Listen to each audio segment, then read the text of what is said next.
درس الدوس عند فصل ويت كمن حاج المسلم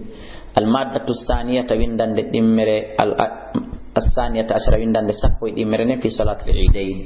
نو يوتين في جلد إيدي جدين دي ألف نيته حكمها نياور مجي أن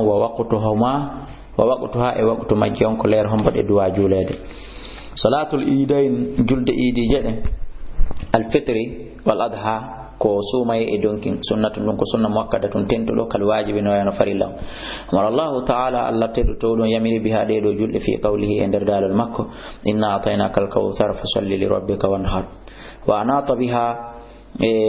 o yowi e majje falaha al mu'min malore juldo o bayi e majje o tugi e majje malore gomdin do fi qawli ta'ala qad afla gomdi malama man tazakka on labbin do hore mum o itti zakka ويت زكاة الفطر وذكر اسم ربه وجنتين يوم مكن فصلى فعلها رسول الله صلى الله عليه وسلم نقول لي وواظب عليها وودني ويمري قول وامر بها ويمري في مج واخرج لها ويلتني في مج حتى النساء هاي سنة بوسويانا باي كوي ويانون شعيرة كمان من شعائر الإسلام جاء من دين الإسلام إسلام ومظهر كفينيان من مظاهره فينيان من التي يتجلى teno feña fi ay modon al iman wa taqwa kulul Allah wa waqtu mum on min irtifa'i shams ko ila kanangen yelliti gidarum hin embere tuggo ila zawali ha kadir tugol nange wal afdal ko buri mo jude an to sallal adha ko ne walluha on julete fi awwalil waqti ka anande waqtu li yatamakkana nas fi yonewan yimbe be min dabhi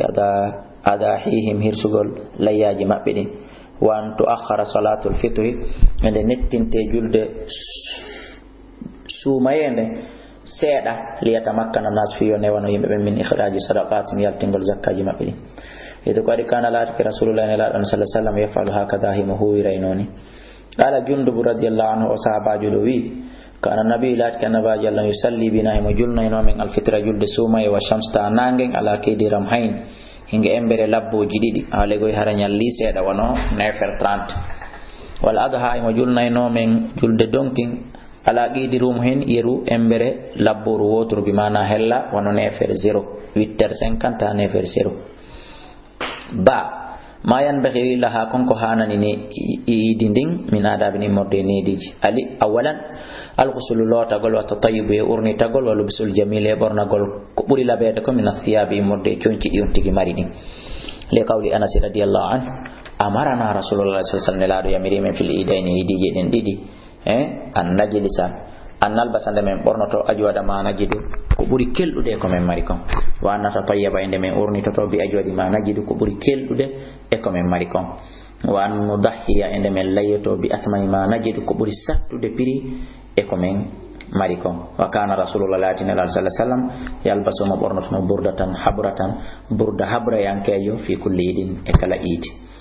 ثانيا على كل نيامغول قبل الخروج كو اديات تقول الى صلاه عيد الفطر يقول كجل سومي ولا كل نيامغول من كبد الاضحيه لا يكون تجي ليكم بمعنى خير منده بعد الصلاه با اون تجي جولده عيد يوم في عيد الاضحى كجلده دونك لقول بريده رضي الله عنه كان النبي لا كان باج الله صلى الله عليه وسلم لا يعود ودawata yamal fitri julde sumaye hatta yakula ha o nyama goddum o taja fo hori ko wala yakulu o nyamata hunde kadi yamal adha ka julde donkin hatta yariya ha o hewtita ka suudu makko enen kadi ko ni to raden julde donkin no hiden andi ko woni arde hande hiden e nyande go o donkin fa yakulu o nyama min adhiyati morde la yamako salisan atakbir habbir gol min laylatayil idain ila ka weta e jule idije den didi kala wa yastamiru udumatan fil adha ka julde donkin kanyum udumato takbirali din ila akhir ayyamit tashriq haka sakkitorde nyalaade tashriq don ko ha nyande sappo e didi donkin wa fi fitri ka julde sumaye ko dumoto e majji ila an yakhruja al imam alayhi musallam ko ha imam on yaltita julnabe ila kasalmina don haraydi lanni walafzu kun doni kongudi mun din ko yugol Allahu akbar la ilaha illallah Allahu akbar walillahil hamd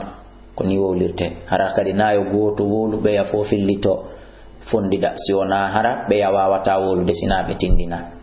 wa yata'akkadu o tentina indal khuruji kasanga yaltugo dal musalla ya haka julgo fa ba'da salawati al-mafrudati ba'u julde farilla den ayyamat tashriqi salasa kanyalde nyametedi yaretat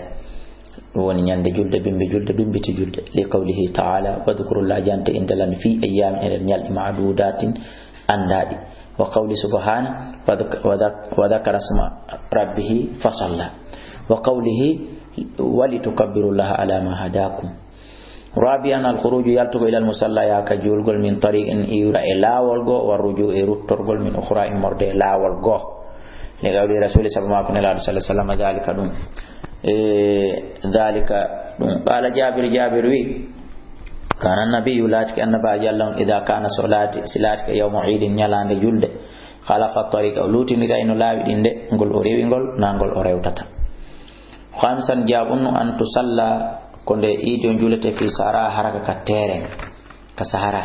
illa li darurati matarin sionara ko lorra tobo sifa no men juliri ni men julde suma e ko nakiri e der nde hitande do ko feƴƴi kaka julde men juluno haray gon ganto don no dagini julde ka julde wana hawi ko nande tata e mum wano hondum wano sonjaaji bittendeji wodudi ma hara kambe wonbe don ben kambe be mara terrain fu no darna fatusalla fil masajid haray don julete ka julde di muwazabati nabi sabu gollugol ne laado Allah sallallahu alaihi wasallam ala silati hasabu duma gol ne laado e do julugol ne fi sahara ka sahara kama warada wana julide non fi sahih ka sahih bukhari sadisan jega un at-tahni'atu ko weltodirangol ko woni dum be qawli muslim ko de juldon wi'anta li akhidi mu makon taqabbalallahu minna wa minka yalla jaban men o jaban limaru yasabqu fillah anna ashabar rasul sahaba ben la sallallahu alaihi wasallam kana belat ke idha altaqasi bi fotti ba'dan yoga yawmal eid nyalande eid qalu be inna taqabbalallahu minna minkum sabi an jeedi da bunno adamul haraj wasugol bittinangol be ngure mudum den fitta wasui ka yanyangol be fil akli wa shurbi ka nyamgol ka yargol wallahi e ka fiji ndaruji al mubahidagi hara on tigi jabal bittinande be ngure mun den nyande worbe gono wuddigoy hay nyande julde sayi kama be atawai andanda hore ma ko mafi hun e likkoy wo koy ma bantu hoy wo koy dum ko ella den nyande e to hebanabe tew kucce den den nyande yo jandu burade ya awasi ko bantu kadi ayo bantuje den jandu den nyande duuda buri de ya siko liƙƴi kadi an den nyande yo di won liƴƴi jadi yo jodi buri ko wowi ko musibe jot dabbanabe ko yare ko yeddi embere moyen ma kono tarabbi dino embere dum yana naabe liberabe den nyande be fija fiindaru dagir pay ko yalta jinda madama hara ko yahali haka ko gasata majjoyde be fijindaruji dagidi welto won wulnugol ataya wano fijugol ka terasi ka salon e ko nanta tay musibi julbe ara wanali an nyaadu tun wa finturi wa butori le qawli sallallahu alaihi wasallam sabu ma kun laado fi eid ladha fi julde donkin be maki ayyamut tashriq di nyalaadi sappo e go sappo e didi donkin e nyande julde donkin ayyamu aklin wa shurbin wa dhikrillah azza wa jalla ko nyalaadi nyametedi yare fije jale inde Allah jante naka horete naka monete naka fiidete wona ka be ngure faadi nante okora pay ko isko inni ma coggu gatto sin wodi jonna hara inal kede biredi ala ka suudu ko gonga den nyande biredi no wodi kono sibe lande kema kadi coggu ganto ma coggu bantu ma coggu bonbon sodanabe lamani ella laymu sibe lande kema coggu zi sin wodi soda rawi al hayno nyiri no ka suudu mo inni ma min na nyiri mi faala hande ko ceke ma enele min hande ko kafe donc stay moyen on no wodi wada ya akhi anda ko be ngure ma on da wadande wuri anda ko hore ma on da sabu ko sadaka mo Allah yobitay mano nyammina biddo ma on ma be nguma ma mi nyamma ma yuma ma bemma Allah yobe kadima wa qawlu Anas sabu ma ko Anasi wonde kadima nabiyyu annabaji sallallahu alaihi wasallam arno al madina walam taynoden be yawmani nyalaade didi yalabuna fihi ma de be fiyataim fa qala rasulullah sallallahu alaihi wasallam ma kan qad abdalakumullah ta'ala gomdi Allah luntinirani on bihima den don didi khairan nyalaade didi minhuma burde den don didi mojjude yawmal fitri wa yawmal adha julde sumay julde donkin wa qawli li Abi Bakr radhiyallahu anhu e ma ko ne laade ko be ma kan Abu Bakri wagadi intahara tay kanko Abu Bakri on nyaadani jariyataini jiwbe dido madum horbe dido fi bayti Aisha tawon be kasudu nene Aisha yan shudani tayi be yima ton ashira gimi kono non ko gimi islamu go gimi dagidi wona kellugol yole andanda hore ma yimugol do gimi di andanda hore ma di garan yero en yimata bay wona peti non donc se ku beda e dunda wona di gimi don ko fanda on fami ka yawmal eid nyalande eid ya Aba Bakr ba o nyaadani jubbe ndi don laad ma kayo Abubakar inna li kulli qaumin eid andu no wodani yimbe kala idire wa inna al yawma andu hande eiduna enen kadi ko idi men terto be fiya on fami jim non no yewten sifatu ha fi sifa julde idi den sifatu salatil idi sifa julde idi hiya dum an yakhrujan nas ko yimbe ben yaltata ila al musalla ya ka julete ton yukabbirun araybe habbirde hatta ida irtafa'ati shams hasinangem bantike ba'da amtarin ba'da amtarin yoga labburu qama al imam immo fa sallahu jula bila adanin wala iqamat ko alda inuddingol ko alda darnugol rakataini darde didi yukabbiru habbira fil ula ka darde aranere sab'an kabbirali jididi bi takbiratul ihram harano Allah akbar harminir do hino tawa idin jiddi on nasta yimbe ben kadi yukabbiruna no habbirde min khalfi ba makko bi takbirihi sabu jokkutugol kabbirali makko din on fami wa yaqra bil fatihati o janga fatiha wa surati al ala suratu ala jaharan o fenyina so jangi suratu wal go harana dum al ala wa yakabbiru habbira fi saniyati kadande dimere sittan kabbirali jego bi takbiratil qiyam hara Allah akbar mo immuri on kadarnde hino tawa wa yaqra o janga bil fatiha wa surati al ghashiya suratu ghashiya aw shamsi wa duhaha ma dum suratu shamsi ma dum kala ngol o jangi fa ida sallama wa salmini qama imma fa khataba fi nas ko daro fi tayma be khutba na be khutbatan khutba yajlisi o jodo o fawto seeda atnaha e der khutba jalsatan khafifatan jodande rabdunde na jodagol kadi foccodon de podo fa yaizu fiha wa wajo harawana jettugol don andanda hore ma imamujo mo anda wawata fitungo kanyun mawdo nokku on ma fitun kanyum andanda hore ma laamu ngu hino impossible don forcément tiggo don tiggare buumo yimbe ben sutaki yeso makko mo uggino ngunu no ta ko nana tayto makko ko ben safawol goto didi hikkibe mo don don labaq nani ne laado foto borayno wa yadhkiru wajo yuqalliluha o bisa ender waji ngun toujours so waji ke seeda bisa don bi takbir kama yaftahiha wano udditirta kadi khutba on bihamdillahi ta'ala wa sanai alayhi yettugol Allah mantamo wen kan silat ke fi fitri kaka julde sumay hatta beira o burta nyokyaade lerdingo yimbe ala sadaqatil fitri andingol be kon duni zakka mudo ko jelu ittete ko no ittirte ko ni to ma ittete o bayyana o bangina baada ahkami hayoga nyaawo jëm hay so wata wolde fu wen kana silat ke kadi fi adha kaka julde donki nde wonde ade do ba hande hide nyande go donki hassa o lerdina ala sunnatil adhiya fi sunna layya wa bayyana o bangina sinna duwaadi din ka nagge ka dammel ka ngeloba al majlisi ati yona din fiha ender mudu o bangina mbaadi din o bangina kulero wa idha faraha so gayni insrafan nas yimbe be wonti to ma wonde makko hote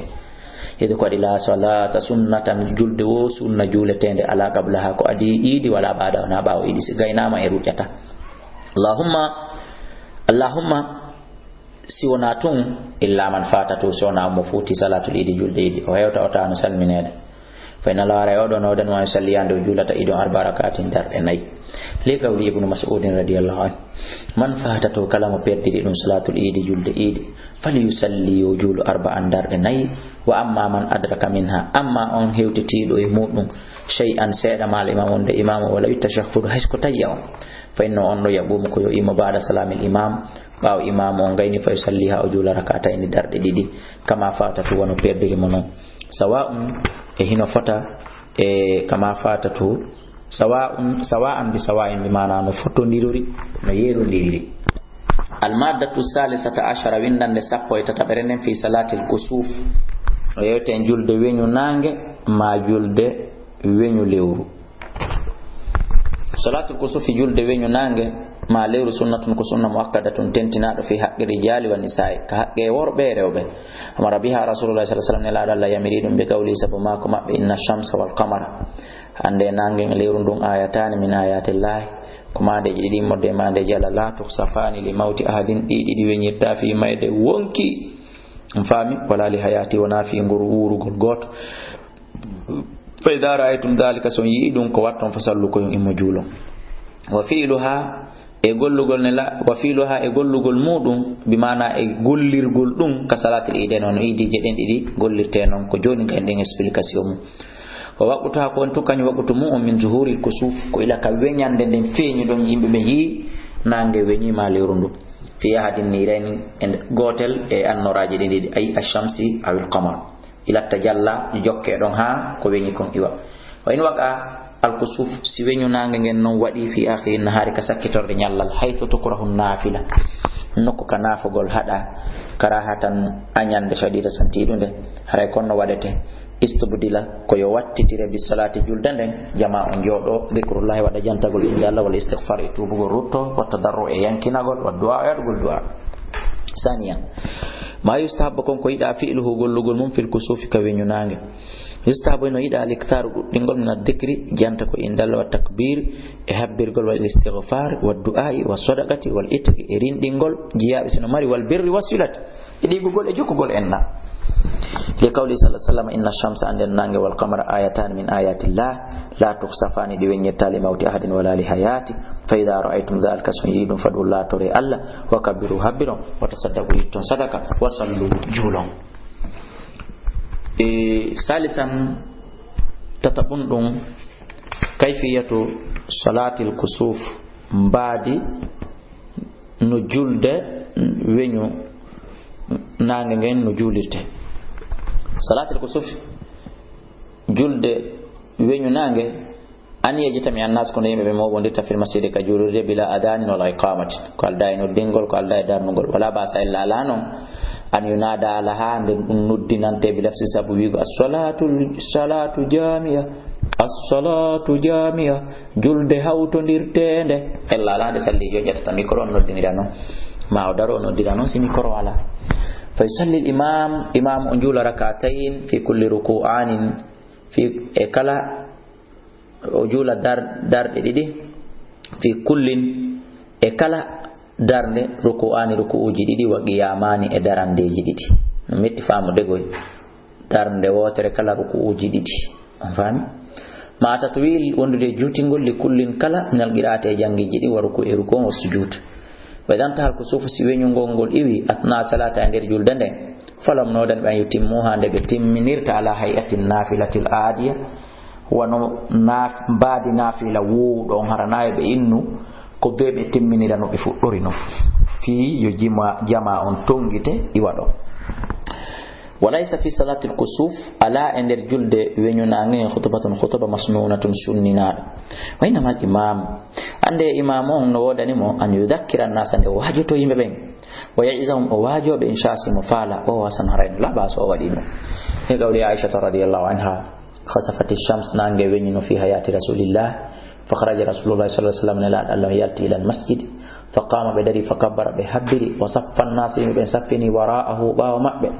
فقطر رسول الله صلى الله عليه وسلم لا دلون جنگ قراءة جنگ طويلة جوتد ثم كبر